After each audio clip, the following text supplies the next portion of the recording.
Friends, ಎಲ್ರಿಗೂ ನಮಸ್ಕಾರ. Welcome back to GVC healthy life channel. Healthy food for healthy life. Okay friends, ನಾನಿವತ್ತು ಬೆಳಗ್ಗೆ ಎದ್ದು ಏನು ಟಿಫನ್ ಮಾಡಲಿ, ಹಾಗೆ ಲಂಚ್ ಬಾಕ್ಸಿಗೆ ಏನು ಮಾಡಿಕೊಡ್ಲಿ ಅನ್ನೋರಿಗೆ ತುಂಬಾ ಈಸಿಯಾಗಿ ಹಾಗೂ ಎಲ್ರಿಗೂ ಇಷ್ಟ ಆಗೋ ಹಾಗೆ ಅಕ್ಕಿ ಹಿಟ್ಟು ಹಾಕಿ ನೀರು ದೋಸೆಯನ್ನು ಮಾಡೋದು ಮತ್ತು ಅದಕ್ಕೆ ಒಳ್ಳೆ ಕಾಂಬಿನೇಷನ್ ಆಗಿ ಒಂದು ಕಾಯಿ ಚಟ್ನಿಯನ್ನು ಹೇಗೆ ಮಾಡೋದು ಅಂತ ತೋರಿಸ್ತಾ ಇದ್ದೀನಿ ನೋಡ್ರಿ. ಇನ್ನು ಯಾರಾದರೂ ನನ್ನ ಚಾನಲ್ಗೆ ಸಬ್ಸ್ಕ್ರೈಬ್ ಆಗಿಲ್ಲ ಅಂದರೆ ಪ್ಲೀಸ್ ಸಬ್ಸ್ಕ್ರೈಬ್ ಮಾಡ್ಕೊಳ್ಳಿ, ಹಾಗೂ ಪಕ್ಕದಲ್ಲಿ ಕಾಣುವಂಥ ಬೆಲ್ ಐಕನನ್ನು ಪ್ರೆಸ್ ಮಾಡಿ, ಹಾಗೂ ನಿಮ್ಮ ಫ್ರೆಂಡ್ಸ್ ಮತ್ತು ಫ್ಯಾಮಿಲಿಗೆ ಶೇರ್ ಮಾಡಿ. ಪ್ಲೀಸ್ ಇಷ್ಟ ಆದರೆ ಒಂದು ಲೈಕ್ ಮಾಡಿರಿ. ನಾನಿಲ್ಲಿ ಈ ದೋಸೆ ಮಾಡೋಕ್ಕೆ ಒಂದು ಹಿಟ್ಟು ಕಲಿಸ್ಕೊಳ್ಳೋಕ್ಕೆ ಒಂದು ಬೌಲ್ ತಗೊಂಡಿದ್ದೀನಿ. ಹಾಗೆ ಒಂದು ಸ್ವಲ್ಪ ಅರ್ಧ ಬಟ್ಲಷ್ಟು ಸಣ್ಣ ರವೆನ ತಗೊಂಡಿದ್ದೀನಿ. ಈ ರವೆ ಹಾಕಿದರೆ ಸ್ವಲ್ಪ ಕ್ರಿಸ್ಪಿನೆಸ್ ಜಾಸ್ತಿ ಆಗುತ್ತೆ, ಅದಕ್ಕೋಸ್ಕರ. ಹಾಗೆ ಒಂದು ಬೌಲಲ್ಲಿ ಅಕ್ಕಿ ಹಿಟ್ಟನ್ನು ತಗೊಂಡಿದ್ದೀನಿ ನೋಡ್ರಿ, ಕಾಣಿಸ್ತಾ ಇದೆ. ಹಾಗೆ ಒಂದು ಲೋಟದಲ್ಲಿ ನೀರು ತಗೊಂಡಿದ್ದೀನಿ. ಸ್ವಲ್ಪ ಉಪ್ಪು ರುಚಿಗೆ ಎಷ್ಟು ಬೇಕಷ್ಟು, ಈರುಳ್ಳಿ ಸಣ್ಣದಾಗಿ ಕಟ್ ಮಾಡಿ ಹಾಕ್ಕೊಂಡಿದ್ದೀನಿ. ಹಾಗೆ ಕ್ಯಾರೆಟ್ ತುರ್ಕೊಂಡಿದ್ದೀನಿ. ಸ್ವಲ್ಪ ಕೊತ್ತಂಬರಿ ಸೊಪ್ಪನ್ನು ತಗೊಂಡಿದ್ದೀನಿ ಕಟ್ ಮಾಡಿ. ಕಾಣಿಸ್ತದೆಯಲ್ವಾ, ಎಷ್ಟು ಚೆನ್ನಾಗಿ ಕಲರ್ ಕಾಣಿಸ್ತಾ ಇದೆ ನೋಡ್ರಿ. ಇದು ನೋಡಿದ ತಕ್ಷಣ ನಿಮಗೆ ಬಾಯಲ್ಲಿ ನೀರು ಬರ್ಬೋದು, ಯಾವ ರೀತಿಯಾಗಿ ದೋಸೆ ಬರುತ್ತೆ ಅಂತ. ನಾನಿಲ್ಲಿ ಈ ಅಕ್ಕಿ ಹಿಟ್ಟನ್ನು ನಾನೇ ರೆಡಿ ಮಾಡ್ಕೊಂಡಿದ್ದೀನಿ. ಅಂದರೆ ಅಕ್ಕಿನ ತೊಳೆದ್ಬಿಟ್ಟು ನೀಟಾಗಿ ನೆರಳಲ್ಲಿ ಒಣಗಿಸಿ ಅದನ್ನು ಹಿಟ್ಟು ಮಾಡಿಸ್ಕೊಬಂದು ತಗೊಂಡಿದ್ದೀನಿ. ನೀವು ಕೂಡ ಇದೇ ಥರ ಮಾಡಿ, ಯಾಕಂದರೆ ನಾವು ರೆಡಿಮೇಡ್ ತಂದರೆ ಅಷ್ಟು ಚೆನ್ನಾಗಿರಲ್ಲ.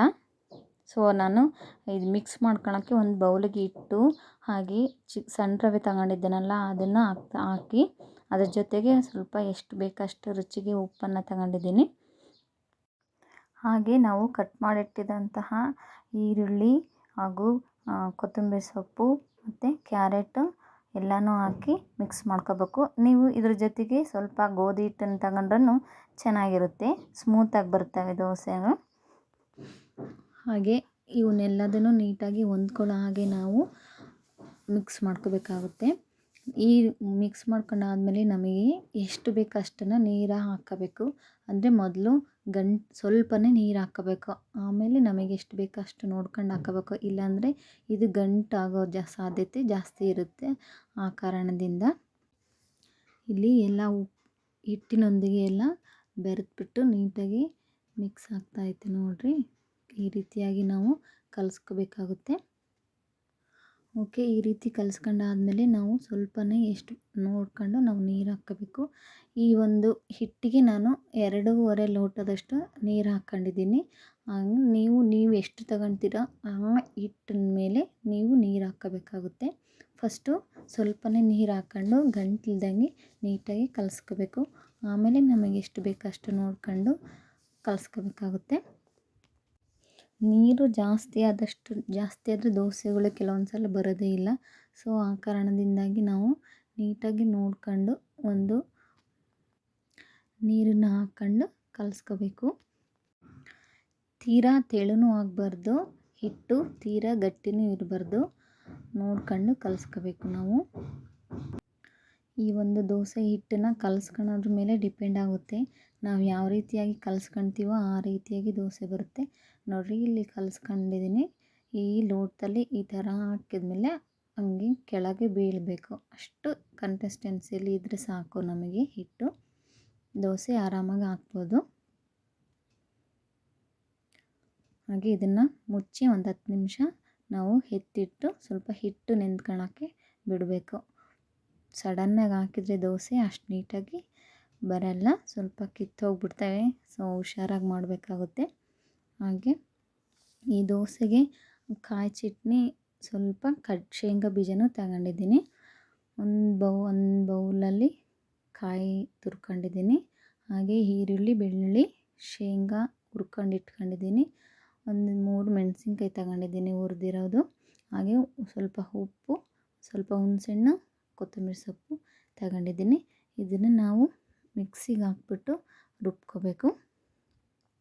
ಹಾಗೆ ಇಲ್ಲಿ ಹಂಚಿನ ಕಾಯಕ್ಕಿಟ್ಟಿದ್ದೆ ದೋಸೆ ಹಂಚಿನ.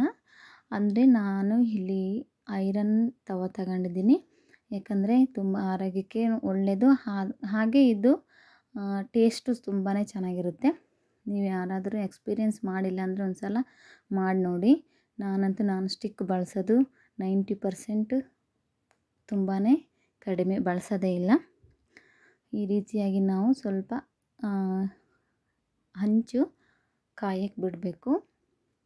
ಆಗ ನಾನು ಈರುಳ್ಳಿನ ತಗೊಂಡಿದ್ದೀನಿ. ಸ್ವಲ್ಪ ಹಿಂಗೆ ಎಣ್ಣೆನ ಹಚ್ಚೋಕ್ಕೆ, ಈರುಳ್ಳಿ ಹಚ್ಚಿದರೆ ಮಾತ್ರ ನೀಟಾಗಿ ಬರುತ್ತೆ ಐರನ್ ತವದಲ್ಲಿ, ಇಲ್ಲಾಂದರೆ ಕಿತ್ತೋಗ್ಬಿಡುತ್ತೆ. ಸೊ ಈರುಳ್ಳಿಯಲ್ಲಿ ನಾವು ಎಣ್ಣೆ ಹಚ್ಕೋಬೇಕು. ದೋಸೆ ಹಾಕಿದ್ದೀನಿ ನೋಡಿರಿ. ಈ ಐರನ್ ತವದಲ್ಲಿ ಸ್ವಲ್ಪ ಹುಷಾರಾಗಿ ಮಾಡಬೇಕಾಗುತ್ತೆ, ಆದರೆ ಚೆನ್ನಾಗಿ ಬರುತ್ತೆ. ಸ್ವಲ್ಪ ಹುಷಾರಾಗಿ ಮಾಡಬೇಕಷ್ಟೇ.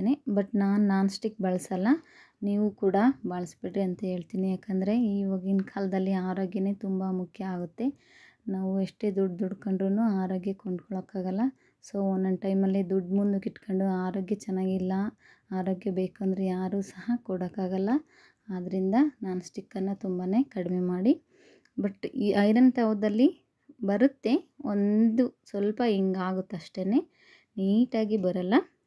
ನೆಕ್ಸ್ಟ್ ಇನ್ನೊಂದು ನೀಟಾಗಿ ಹಂಚು ಕಾಯ್ತಲ್ಲ ಆವಾಗ ಬರುತ್ತೆ ಅಷ್ಟೇ.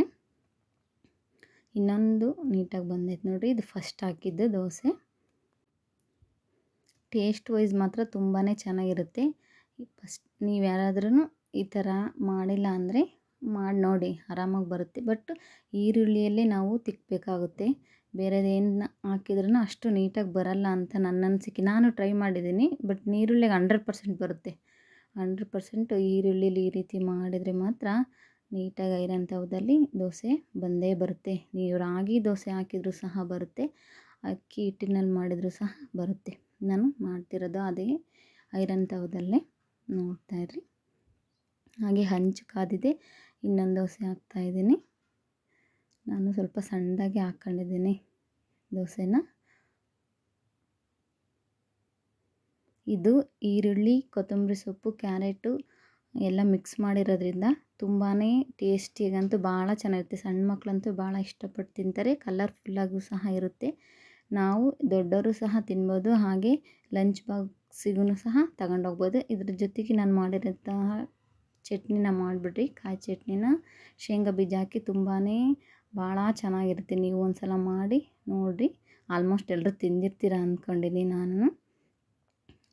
ಎರಡನೇ ದೋಸೆ ಹಾಕ್ತಾಯಿದ್ದೀನಿ ನೋಡಿರಿ. ಇದೇನು ಅಷ್ಟು ಚೆನ್ನಾಗಿ ಅಷ್ಟೊಂದೇನು ಕಿತ್ತೋಗಿಲ್ಲ, ಚೆನ್ನಾಗೇ ಬಂದಿದೆ, ಕಲರ್ಫುಲ್ಲಾಗಿ ಬಂದಿದೆ. ಐರನ್ ತವದಲ್ಲಿ ಒಂಥರ ಚೆನ್ನಾಗಿರುತ್ತೆ. ನಾನ್ ಸ್ಟಿಕ್ಕಷ್ಟು ಕಲರ್ ಇರಲ್ಲ, ಭಾಳ ಚೆನ್ನಾಗಿರುತ್ತೆ. ಮತ್ತೊಂದು ದೋಸೆ ಹಾಕ್ತಿದ್ದೀನಿ. ಅಂದರೆ ನಾನು ಎಲ್ಲೂ ಡಿಸ್ಕನೆಕ್ಟ್ ಮಾಡಿಲ್ಲ ವೀಡಿಯೋನ, ಎಲ್ಲ ಐರನ್ ತವದಲ್ಲಿ ಮಾಡಿರೋದ್ರಿಂದ ತೋರ್ಸೋಣ ಅಂತಲೇ ಮಾಡಿರೋದು. ಯಾಕಂದರೆ ಕೆಲವರು ಬರಲ್ಲ ಈ ತವದಲ್ಲಿ ಅಂತ ಹೇಳ್ತಾರೆ, ಇಷ್ಟಪಡಲ್ಲ ಇದರಲ್ಲಿ ಯಾರಪ್ಪ ಮಾಡೋದು ಅಂತ. ಬಟ್ ಅಷ್ಟು ಸ್ವಲ್ಪ ಒಂದು ದೋಸೆ ಬರೋಷ್ಟು ರಿಸ್ಕ್ ಅನಿಸುತ್ತೆ ಅಷ್ಟೇ. ಬಟ್ ಆರೋಗ್ಯನೇ ಮುಖ್ಯ ಅಲ್ವಾ, ಸ್ವಲ್ಪ ರಿಸ್ಕ್ ತಗೊಂಡ್ರೂ ಪರವಾಗಿಲ್ಲ, ನಾವು ಆರೋಗ್ಯನ ಕಾಪಾಡ್ಕೋಬೇಕಾಗುತ್ತೆ. ಆದ್ದರಿಂದ ನಾನ್ ಸ್ಟಿಕ್ಕನ್ನು ಬಳಸ್ಬಿಡ್ರಿ ಅಂತ ಹೇಳ್ತೀನಿ. ನಾನಂತೂ ಬಳಸೋದೇ ಇಲ್ಲ. ಈ ರೀತಿಯಾಗಿ ನಾನು ಅಷ್ಟು ದೋಸೆನೂ ಸಹ ಹಾಕ್ಕೊಂಡೆ, ಭಾಳ ಚೆನ್ನಾಗಾಗಿತ್ತು. ಬಟ್ ನಾನು ಇಲ್ಲಿ ಹಾಕ್ತಿರೋಂತಹ ಎಣ್ಣೆ ಯಾವುದು ಅಂದರೆ, ನಾವು ಕುಸುಬೆ ಎಣ್ಣೆನ ತಗೊಂಡಿದ್ದೀವಿ. ಇಲ್ಲಿ ಗಾಣದಲ್ಲೇ ಸಿಗೋವಂತಹ ಎಣ್ಣೆನ ಡೈರೆಕ್ಟಾಗಿ ಕುಸುಬೆ ಎಣ್ಣೆನ ಗಾಣದಲ್ಲೇ ಹೋಗಿ ತಗೊಂಬಂದಿರೋದು. ಅದು ಒಂಥರ ಟೇಸ್ಟ್ ಭಾಳ ಚೆನ್ನಾಗಿರುತ್ತೆ. ಕುಸುಬೆ ಎಣ್ಣೆಲಿ ನಾವು ಒಗ್ಗರಣೆ ಮಾಡಿದರೆ ಮನೆಯೆಲ್ಲ ಸ್ಮೆಲ್ ಬರುತ್ತೆ, ಅಷ್ಟು ಚೆನ್ನಾಗಿರುತ್ತೆ. ಅದು ಸಹ ಆರೋಗ್ಯಕ್ಕೆ ತುಂಬಾ ಒಳ್ಳೆಯದು. ಆದ್ದರಿಂದ ನಾವು ಆರೋಗ್ಯಕ್ಕೆ ತುಂಬ ಫಸ್ಟ್ ಪ್ರಿಫರೆನ್ಸ್ ಕೊಡಬೇಕಾಗುತ್ತೆ. ಈ ರೀತಿಯಾಗಿ ದೋಸೆಗಳು ಕಲರ್ಫುಲ್ಲಾಗಿ, ರುಚಿಯಾಗಿ, ಚೆನ್ನಾಗಿ ಬಂದಿದ್ದು. ಮತ್ತು ಈ ಒಂದು ಚಟ್ನಿಗೆ ದೋಸೆಗೂ ಕಾಂಬಿನೇಷನ್ ತುಂಬ ಚೆನ್ನಾಗಿರುತ್ತೆ. ನೀವು ಸಹ ಟ್ರೈ ಮಾಡಿ, 100% ರಿಸಲ್ಟು ಚೆನ್ನಾಗೇ ಬಂದಿರುತ್ತೆ ಅಂದ್ಕೋತೀನಿ. ಈ ಒಂದು ವಿಡಿಯೋ ನಿಮಗೆ ಇಷ್ಟ ಆದರೆ ಪ್ಲೀಸ್ ಒಂದು ಲೈಕ್ ಮಾಡಿರಿ. ಹಾಗೆ ಚಟ್ನಿ ಮಿಕ್ಸಿಗೆ ಹಾಕಿ ರೆಡಿ ಮಾಡ್ಕೊತಾ ಇದ್ದೀನಿ ನೋಡಿರಿ.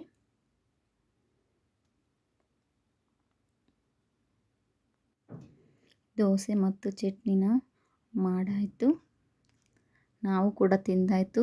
ನೀವು ಕೂಡ ಒಮ್ಮೆ ಟ್ರೈ ಮಾಡಿ ನನಗೆ ಯಾವ ರೀತಿ ಇತ್ತು ಅಂತ ಕಮೆಂಟ್ ಮಾಡಿ. ಓಕೆ, ನೆಕ್ಸ್ಟ್ ವಿಡಿಯೋದಲ್ಲಿ ಸಿಗೋಣ. ಮತ್ತೊಂದು ಒಳ್ಳೆ ರೆಸಿಪಿಯೊಂದಿಗೆ ಸಿಗ್ತೀನಿ. ಓಕೆ, ಬಾಯ್, ಟೇಕ್ ಕೇರ್.